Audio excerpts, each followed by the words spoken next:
Ready, Betty? Yes, ma'am. Heyo, and welcome to another episode of The Archives. I'm Jamie talking to Leo.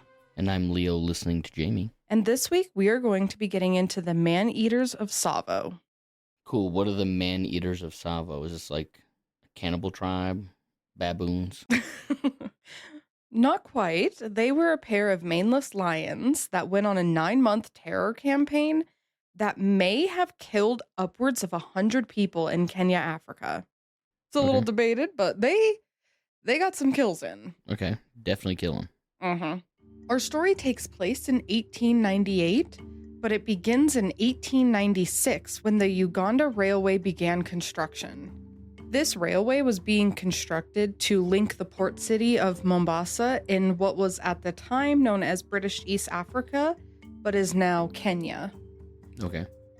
And it was linking Mombasa to the inland country of Uganda. British Lieutenant Colonel John Henry Patterson was the civil engineer and pretty much the head honcho here for this project. He wrote a book in 1907 called The Man-Eaters of Tsavo and Other East African Adventures, which is where I got the vast majority of the information for this story. Okay, cool. Was the book an autobiography? It wasn't a full autobiography, but it was a tale of this man's time in Africa, which the majority of his time was dealing with these lions. It was a good read.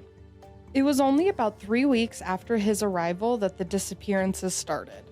While initially it was thought to be maybe like man-on-man crime, that thought was quickly dispelled. He awoke one morning and was told that a worker named Ungan Singh had been taken in the night. Thanks to paw prints and heel drag marks in the sand, coupled with the dozen or so eyewitnesses to this event, it was confirmed that Singh had been taken by a man-eater, by a lion. One man who had actually been awake and saw the event happen described how the lion had just poked its head right into the tent, seized the man by the neck, and pulled him right out into the dark. Some nightmare fuel right there. Could you imagine? You're just sitting in your tent with all these other men, and then a lion just silently... Yoink. Yeah. I couldn't do it. My heart would cease beating. That is too scary. That's crazy. Now, this was just the first of what would become a horrific and long series of lion kidnappings and the brutal murder of countless workers. So now the trouble begins with a force that he had not expected. When John Patterson had arrived in Africa, he said that he had expected like various trials, troubles, things like that during this project, but he was thinking more logistically, like, engineering problems, heat stroke, food and water, but he was not expecting a lion to be the biggest derailment of this project. Yeah, wildlife would be the last thing I would be thinking of during a construction project. Yeah, and I mean, think about it. He's British. I mean, they don't really have big predators on the island, but Africa, whew, anything will get you out there if you get too close to it. They got a lot of big things that are very territorial. Yeah. In his book, he described the lions' hunting methods as, quote, so uncanny and their man-stalking so well-timed and so certain of success that the workmen firmly believed that they were not real animals at all, but devils in lion's shape. You'll quickly realize why they thought that. This pair of lions gives the Sankebetsu bear a run for its money. Oh, they're that wild. Yes. Yeah. Little callback to Sankebetsu. That bear was real clever. That was one of my favorite episodes. I loved Sankebetsu. These lions make that bear look like a big dum-dum. All right. Let's hear it. After hearing of Singh's fate, John and another man set out to track the lion. They followed the blood trail and imprints in the ground where they unfortunately found the extremely mutilated body, or what was left of it. While here, they also kind of uncovered some evidence that there might have been 2 lions working on this. Just multiple footprints. They weren't the same size, They concluded that this was the work of 2. The men buried everything but Singh's head, which was brought back to the camp for identification. And that night, John sat in a tree with a .303 British rifle and a 12-gauge shotgun in the hopes that if the lion came back, he could kill it. Just ending this whole thing. Rifle and a shotgun. He was prepared. He was ready. Unfortunately for John, despite hearing the lions roaring in the distance, he didn't bag his lion that night. And instead, at a camp about half a mile away, another man was taken out of his tent. Here comes that smart lion. Mm-hmm. They knew where he was hanging out, so they said, we'll go hit this camp over here. Yeah, the camp situation was along a track of 8 miles or so. The camps were just kind of sporadically placed. So it wasn't just one large area where all the men were. They were spaced out. I just wanted to make that clear. Yeah. So the next night, Patterson went to a tree near the tent of the most recently taken man and tied a goat to the base, hoping that the lion would come there to get the goat rather than going into a tent to grab a man. Once again, though, cries rang out in the night indicating that yet another man had been taken from a different camp and his little trap didn't work. So these lions were not to be fooled by little goats placed by trees. They knew to hit different camps different nights. Yeah, and man seemed like easy enough prey that they weren't concerned about going after something easier.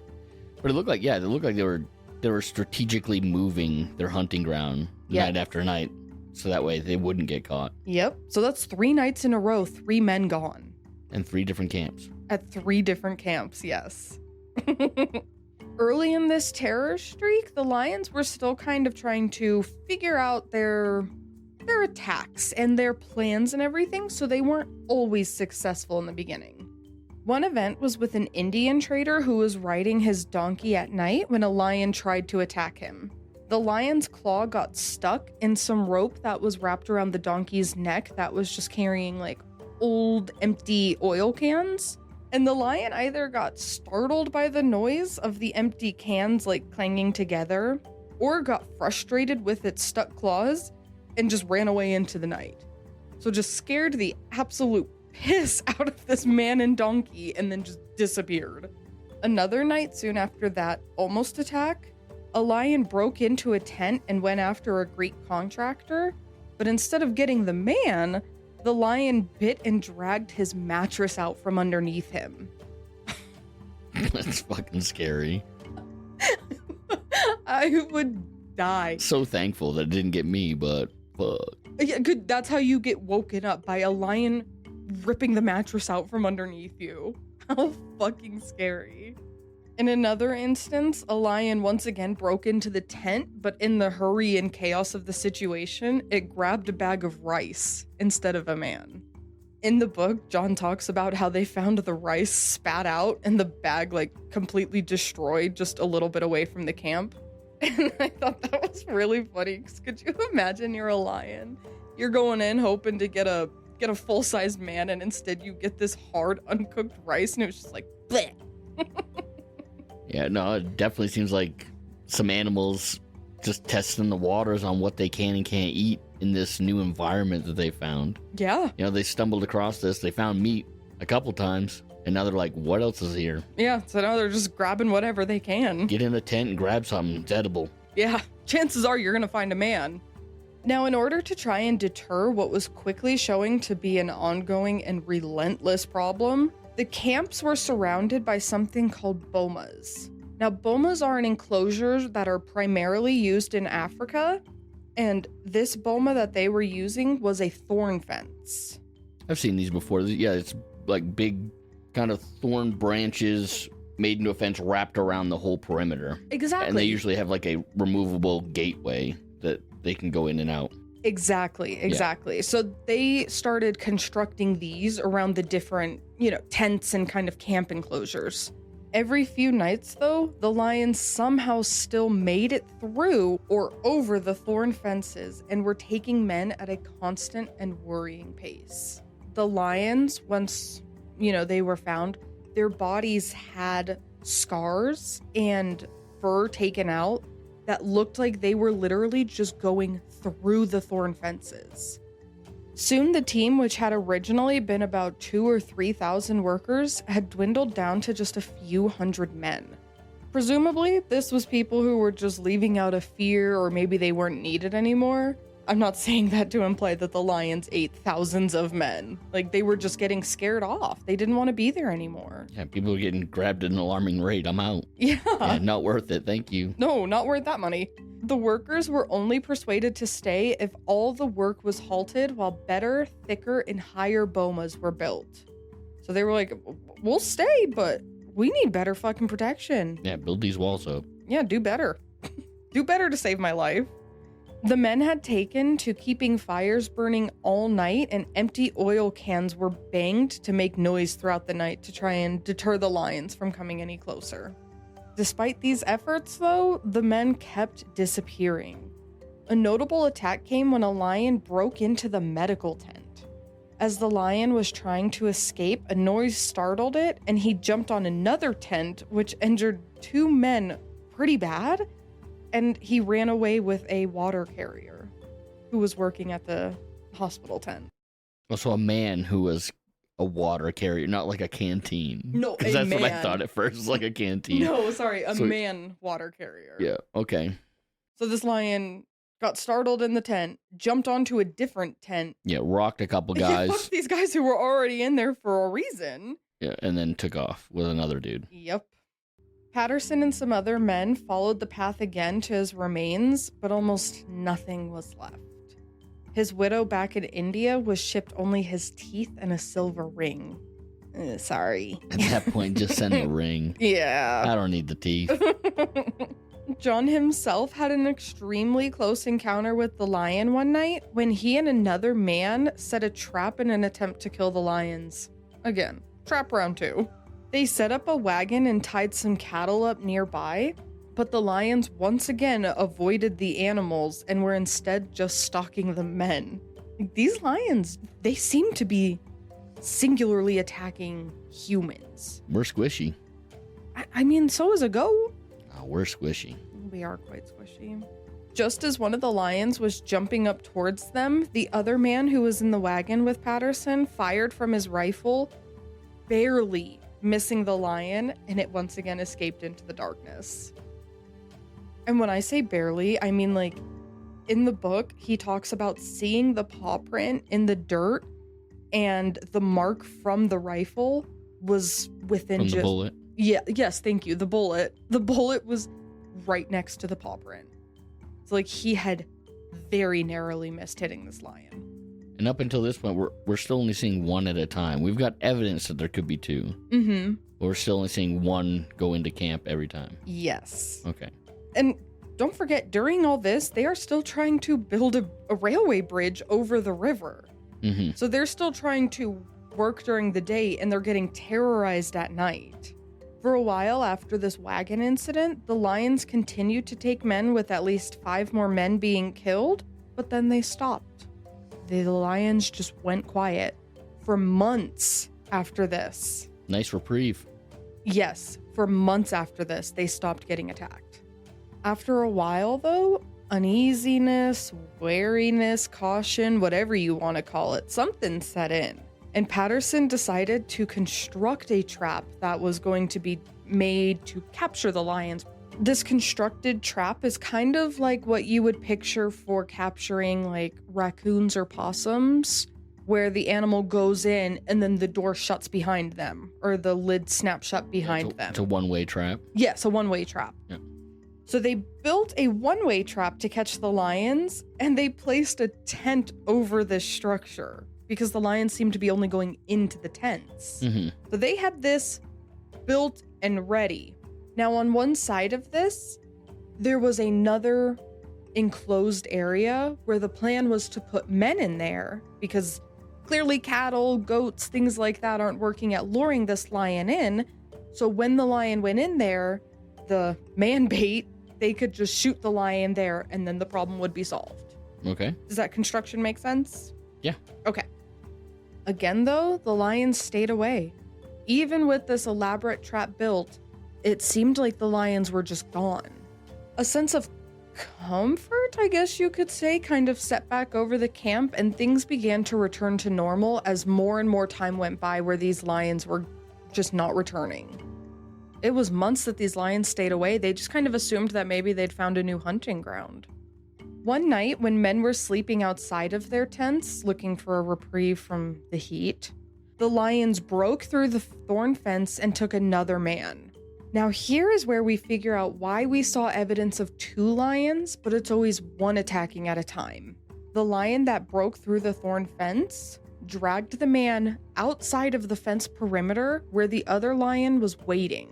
About 30 yards from the tent and the other men, the 2 lions sat there and ate him. Like, they were close enough that they could hear everything. How much detail do we have with this? There was yelling, and then they could hear the sounds of flesh tearing and bones crunching.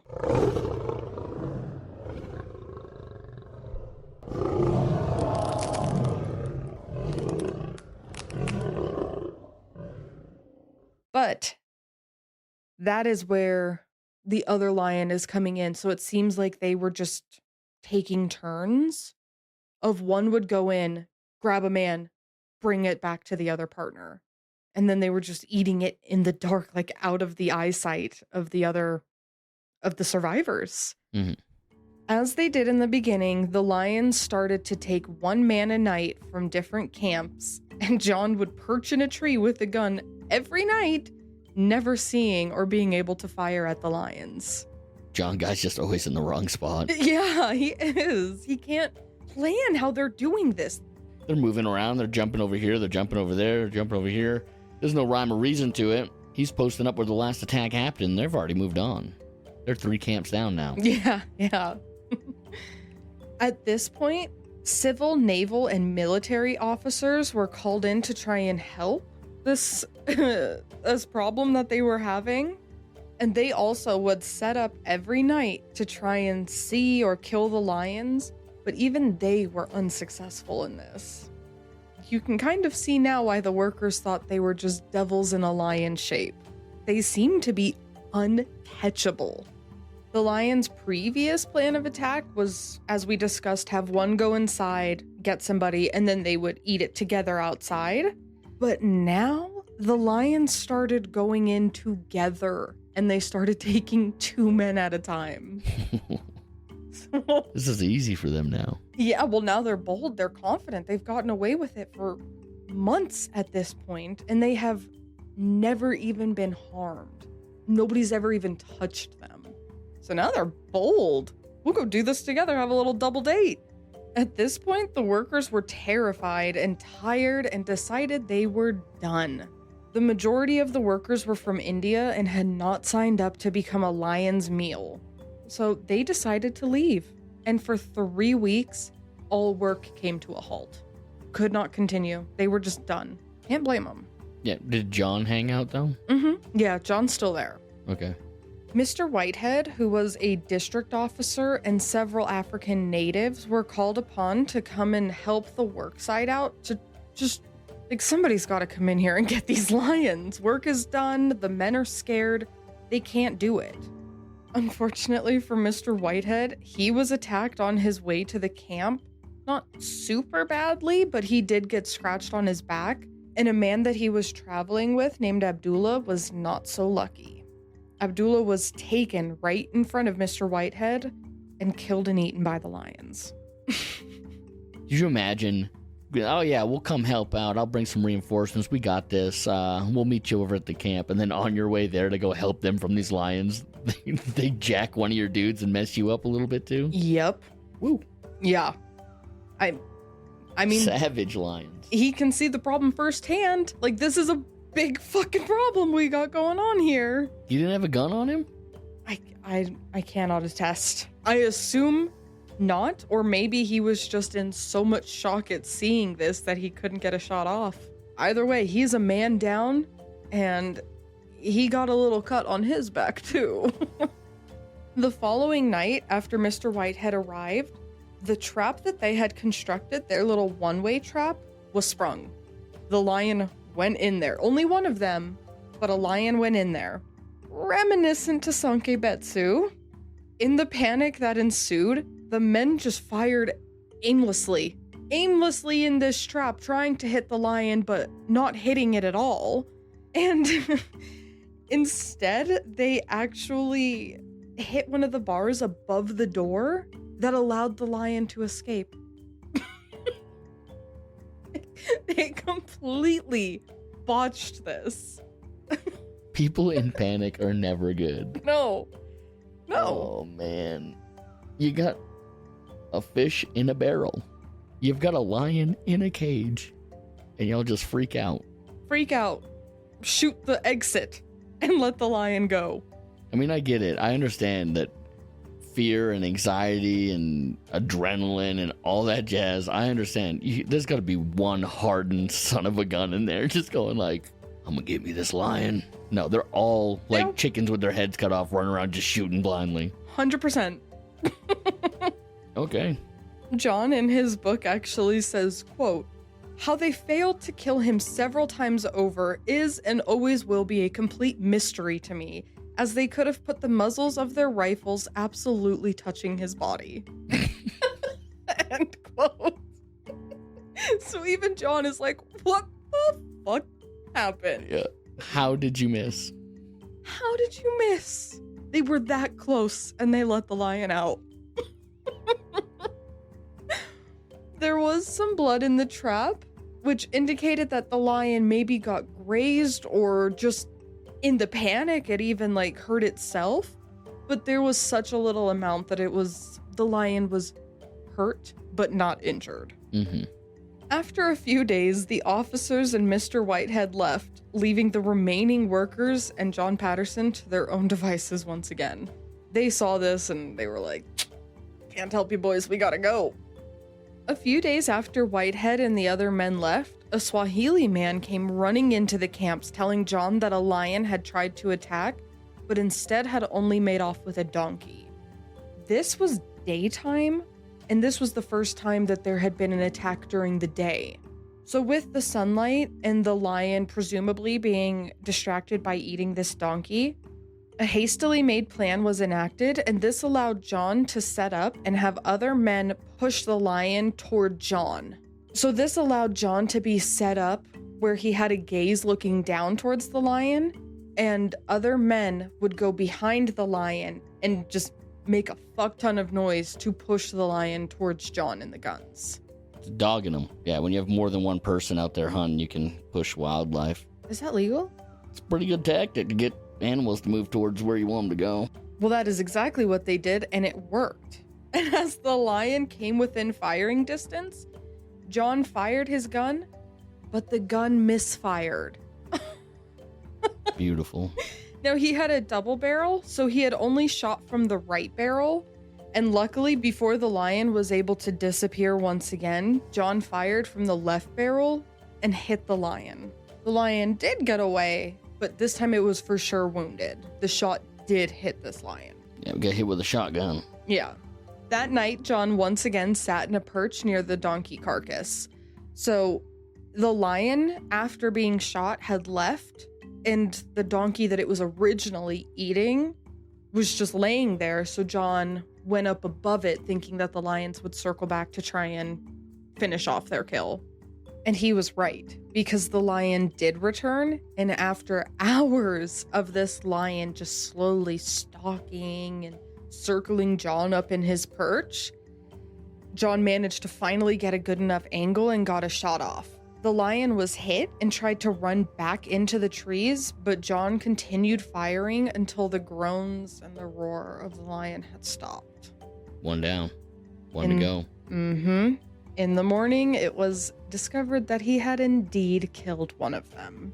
This lion measured to be 9 feet 8 inches long and stood at 3 feet 9 inches tall.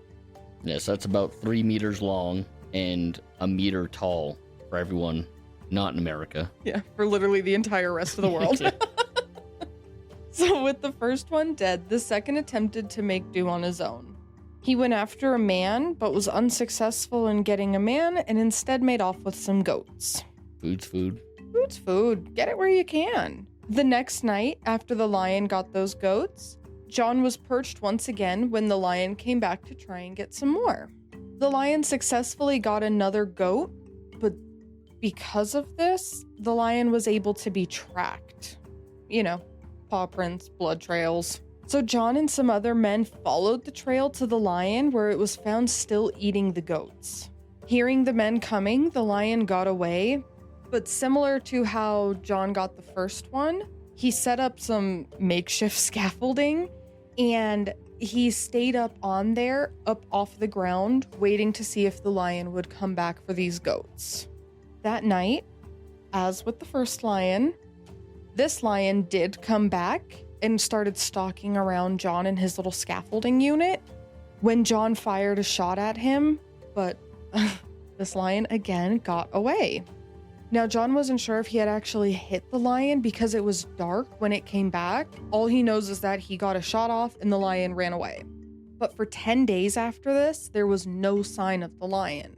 So naturally, they're thinking, he got it, he got hit, went off and died somewhere. Okay. On the 10th night, however, the lion came back to a camp, but everybody was ready, and they were just firing at it, and it ran away again. Just got scared off. The night after the lion's failed attempt, John was once again perched in a tree, which seems to just be his favorite place to be anymore. Good place. It's the only place he seems to be. And the lion did come back. John managed to hit it, and by hit, I mean shoot. John managed to shoot the lion from up in his tree, and the lion retreated back into the woods. The next morning, John and some other men went to track it again. While they were hoping that after being shot twice, this lion would be dead, incapacitated, but it was not. They found the lion very much alive and very angry. The lion went to attack them and was shot again. Got back up again and was shot again. This thing has been shot 5 times. The Terminator of lions. Yes.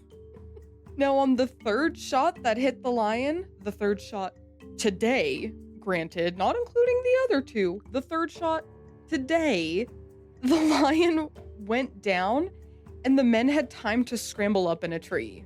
The lion was down for half a second, and in his book, John says that as he's swinging up into the tree, the lion barely missed grabbing his feet. This thing is incredible. If it wasn't killing men, I'd be Team Lion. This man is up against a force of nature. Incredible to me.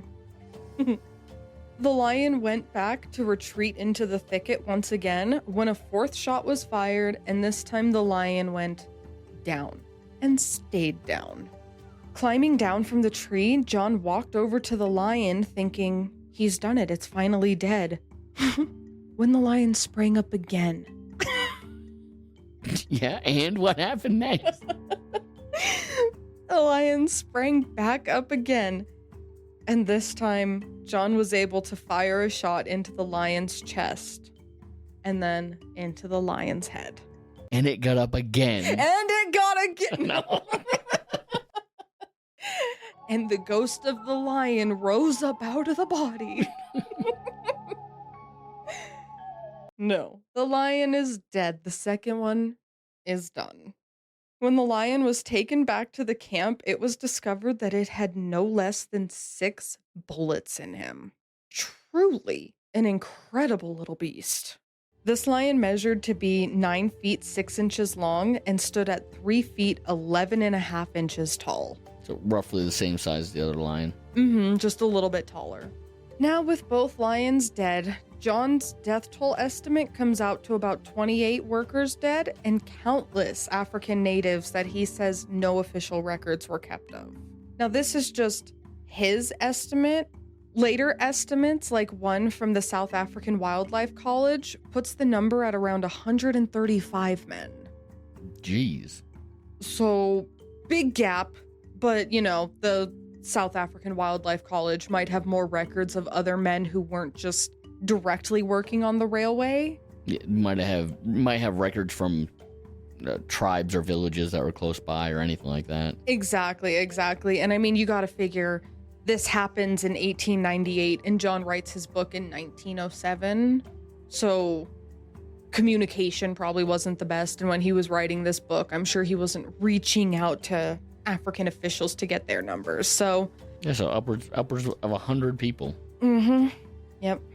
John had kept the lions, and after this, they became floor rugs for him.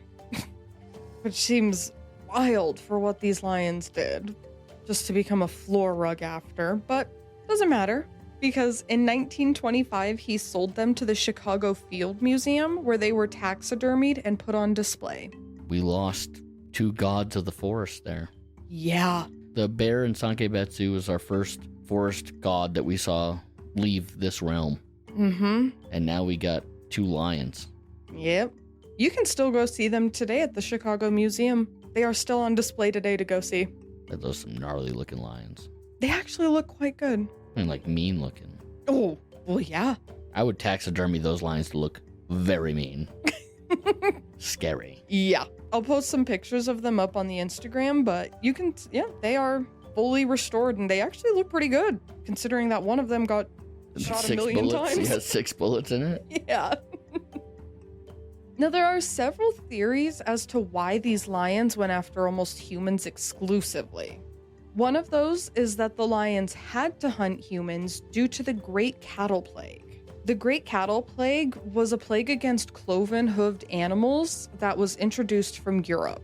So, most cattle, giraffes, buffaloes, things like that, they were dying in the millions. It would make sense then that predatory animals had to resort to something else to eat. I mean, if dietary staples are just dropping dead from a plague, the lions aren't going to eat that. Another theory is that the lions had tooth and jaw damage, making bigger prey not a viable option for the pair. Upon skull examinations of the lions, it was discovered that one was missing 3 lower incisor teeth and had a broken canine tooth. An abscess was also found surrounding another tooth in the jaw. They had bad teeth. Yeah, got bad teeth. I can't go after a big fucking animal. My mouth hurts. I need squishy humans. Yeah. The other lion had a fractured upper tooth that was so bad, it was actually exposing the pulp of the tooth. So extremely painful. The first lion that had the abscess and the missing teeth had a chemical analysis done that showed that it consumed more people than the lion that just had the exposed pulp as the tooth. Okay. So that's the leading theory, is that because of their mouth damage, they just weren't able to go after anything bigger. Yeah, thicker hided animals and stronger animals. Just... something that could put up a better fight than a human. Yeah, we are throughout history just squishy. Yeah, it truly is a miracle that humans made it as far as they did, because... It's the brain. That's the only reason we've got as far as we've gotten. Because if we didn't have the ability to come together and work together and make tools, if we were just us and just remained what we are naturally, we are weak. Yeah. Compared to a lot of things. Yes. A movie was made based off of this event called The Ghost in the Darkness, starring Val Kilmer and Michael Douglas. Oh, Val Kilmer. Jamie loves Val Kilmer. Val Kilmer. God, I love him. Or Daisy, if you do. Irrelevant. Now that you've had your moment, what else you got? Nothing. That's pretty much it. The lions were taken down. John lived, met Teddy Roosevelt, which tracks, because Teddy Roosevelt was also a badass. Yeah, Teddy probably shared some laughs over those lions with him. Oh, yeah. He probably said, "Oh, I took out some lions over there last year. It was easy." Yeah. Yeah, should have just called me in. I would have taken care of it. Teddy was a crazy hunter, right? He hunted everything, didn't he? Yeah. Yeah. God, Teddy seems like a guy I'd love to get a drink with. Speak softly and carry a big stick. My favorite Teddy quote. I just like that the teddy bear's named after him. What a fantastic way to memorialize a really cool person in history. Hope you enjoyed our our dangerous tale of these lions. You guys can follow us on Instagram and Threads at Dark Hives Podcast, or you can send us an email at thedarkhivescommunity@gmail. You can also help support the show. We'll leave a link to the book that Jamie uses as a source in the description down below. And also the easiest way to support the show, ratings and comments. Send your suggestions, send your notes, whatever you got. We'd love to hear it. We will see you guys next week for another episode of The Dark Hives. See you guys. Goodbye. What do you think? Roar.